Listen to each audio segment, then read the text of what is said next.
नमस्कार, आपका मेरे चैनल में स्वागत है। आज मैं आपको गणेश चतुर्थी की कहानी सुनाने जा रही हूँ।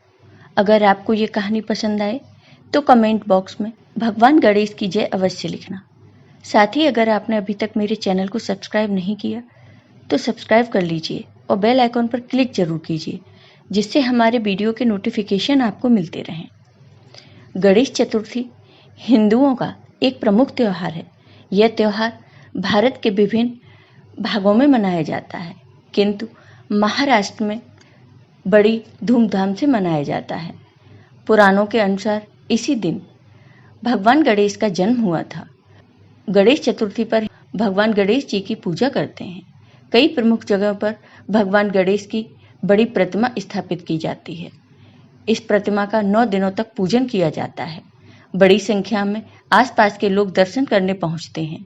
9 दिन बाद गाने और बाजों के साथ गणेश प्रतिमा को किसी तालाब इत्यादि में विसर्जित किया जाता है। अब सुनिए गणेश चतुर्थी की ये कहानी।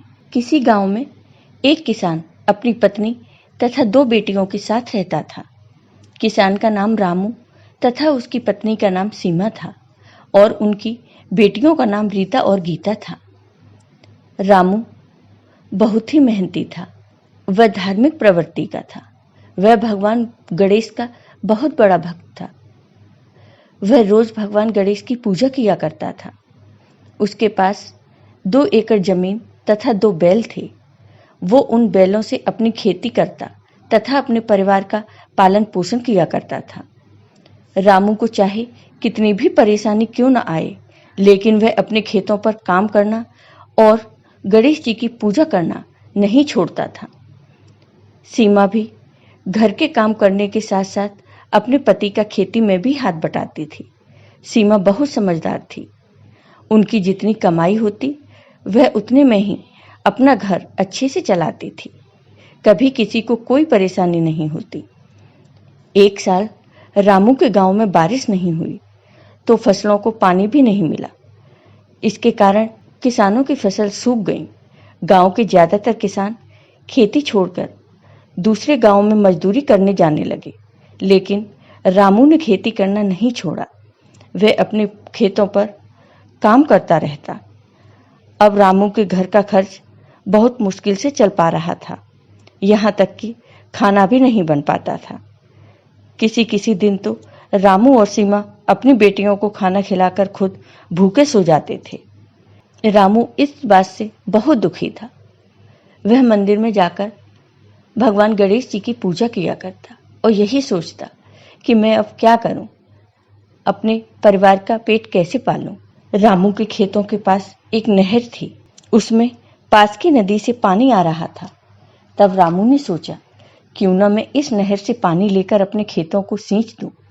फिर धीरे धीरे कुछ ही दिनों में रामू ने नहर के पानी से अपने खेतों की सिंचाई कर दी। सिंचाई करके रामू अपने घर आ गया। सबने खाना खाया और सोने चले गए। तब सीमा ने देखा कि रामू को नींद नहीं आ रही। वह बहुत परेशान था। तब सीमा ने पूछा, क्या बात है, आप परेशान क्यों हो? तब रामू ने कहा, सीमा, मैंने अपने खेतों की सिंचाई तो कर दी, लेकिन बीज लाने के लिए मेरे पास पैसे नहीं हैं, तो खेतों में बीज कैसे बोए जाएंगे? तब सीमा कहती है, आप चिंता नहीं करो, मेरे पास मेरे और हमारी बेटियों के कुछ गहने हैं, आप इन्हें गिरवी रखकर बीज खरीद लाइए। यह सुनकर रामू की आंखें भर आती हैं।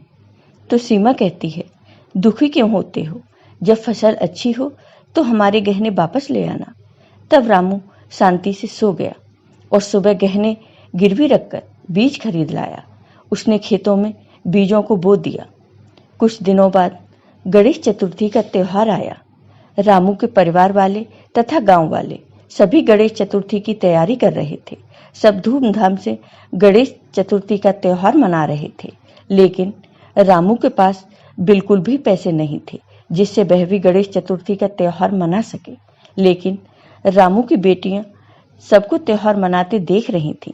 सबके घर अच्छे अच्छे व्यंजन बनाए जा रहे थे। रामू की दोनों बेटियां अपनी माँ के पास जाती हैं और अपनी माँ से कहती हैं, माँ, चलो हम भी गणेश चतुर्थी का त्योहार मनाते हैं। हमारी सारी सहेलियों के घर यह त्योहार मनाया जा रहा है। यह सुनकर सीमा उदास हो जाती है। उसकी आंखों में आंसू आ जाते हैं, लेकिन वह अपनी बेटियों को यह नहीं बता पाती कि त्योहार मनाने के लिए उसके पास पैसे ही नहीं हैं। यह सब रामू देख रहा था। वह सीमा को उदास देखकर बहुत दुखी होता है। फिर वह अपनी बेटियों को अपने पास बुलाता है और कहता है कि तुम्हें गणेश चतुर्थी मनानी है तो चलो मेरे साथ, हम लोग अपने खेतों पर यह त्योहार मनाएंगे। रामू की बेटियां ये सुनकर बहुत खुश हो जाती हैं और अपने पिता के साथ खुशी खुशी खेतों पर चली जाती हैं। खेतों पर पहुंचकर रामू ने मिट्टी से एक सुंदर से गणेश जी की मूर्ति बनाई। मूर्ति को देखकर उसकी बेटियां बहुत खुश हुईं और भगवान की पूजा के लिए फूल और फल ले आईं और भगवान गणेश पर चढ़ाई जाने वाली 21 पत्तियां भी ले आईं और उन्हें गणेश जी पर चढ़ाया और रामू और उनकी बेटियों ने मिलकर गणेश जी की पूजा की। जब वो लोग पूजा कर ही रहे थे तो वहीं एक चूहा आ गया, जिसे देखकर रामू की बेटियां डर गईं और चिल्लाने लगी, पिताजी चूहा, पिताजी चूहा। तब रामू ने कहा, डरो नहीं बेटी, चूहा तो भगवान गणेश का वाहन होता है। भगवान गणेश ने ही इन्हें हमारे पास भेजा है। यह सुनकर रामू की बेटियां खुश हो जाती हैं और गणेश जी को चढ़ाए गए फलों में से कुछ फल चूहे को भी दे देती हैं। चूहे बड़े प्यार से वो फल खाने लगता है। फिर रामू की बेटियां खेलकर अपने घर चली जाती हैं। फिर रामू जब अपने खेत में काम कर रहा था तो एक आदमी उसके पास आया। वह देखने में बहुत ही सुंदर था। उसने रामू से कहा कि भाई, आज तो गणेश चतुर्थी है और सब लोग इस त्योहार को मना रहे हैं, तो तुम यहाँ काम क्यों कर रहे हो? तुम्हें त्योहार नहीं मनाना?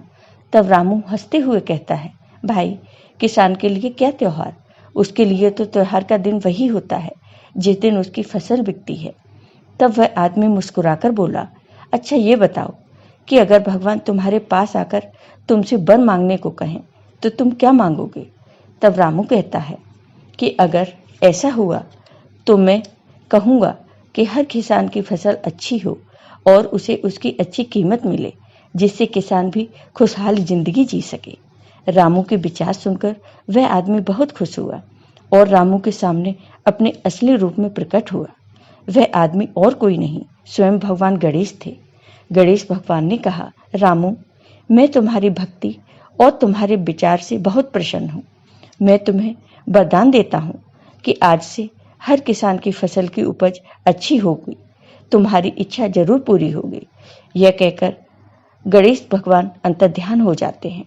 कुछ दिनों बाद रामू की फसल की उपज बहुत अच्छी होती है और उसे अच्छी कीमत भी मिलती है, जिससे रामू अपनी पत्नी और अपनी बेटियों के गहने छुड़ा लेता है और रामू अपनी बेटियों के साथ खुशी खुशी रहने लगता है। जय हो गणेश भगवान की। गणेश चतुर्थी की पूजा विधि। इस दिन सुबह जल्दी उठकर स्नान कर लें। स्नान करने के बाद घर के मंदिर में दीप प्रज्वलित करें। इस दिन गणेश जी की प्रतिमा की स्थापना की जाती है। गणपति भगवान का गंगा जल से अभिषेक करें। गणेश जी की प्रतिमा की स्थापना करें। संभव हो तो इस दिन व्रत भी रखें। भगवान गणेश को पुष्प अर्पित करें। भगवान गणेश को दूर्वा घास भी अर्पित करें। धार्मिक मान्यताओं के अनुसार दूर्वा घास चढ़ाने से भगवान गणेश प्रसन्न होते हैं। भगवान गणेश को सिंदूर लगाएं। भगवान गणेश का ध्यान करें। गणेश जी को भोग भी लगाएं। आप गणेश जी को मोदक या लड्डुओं का भोग भी लगा सकते हैं। इसके बाद भगवान गणेश जी की आरती जरूर करें। पूजा के समय ओम गणपति नमः मंत्र का जाप करें। प्रसाद के रूप में मोदक और लड्डू सबको वितरित करें।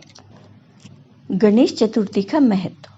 मान्यताओं के अनुसार भगवान गणेश को ज्ञान और सौभाग्य का देवता माना जाता है और किसी भी शुभ कार्य से पहले उनका आशीर्वाद लेने के लिए उनकी पूजा की जाती है।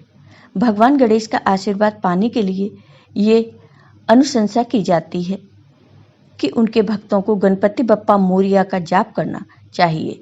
इसके अलावा लोग भगवान गणेश के सम्मान में उपवास भी रखते हैं और अपने जीवन से अंधकार को दूर करने और उनका आशीर्वाद लेने के लिए अपने घरों में एक दिया जलाते हैं। अगर आपको ये वीडियो पसंद आया हो तो कमेंट बॉक्स में कमेंट करके ज़रूर बताइए। साथ ही मेरे वीडियो को ज़्यादा से ज़्यादा शेयर करिए। धन्यवाद।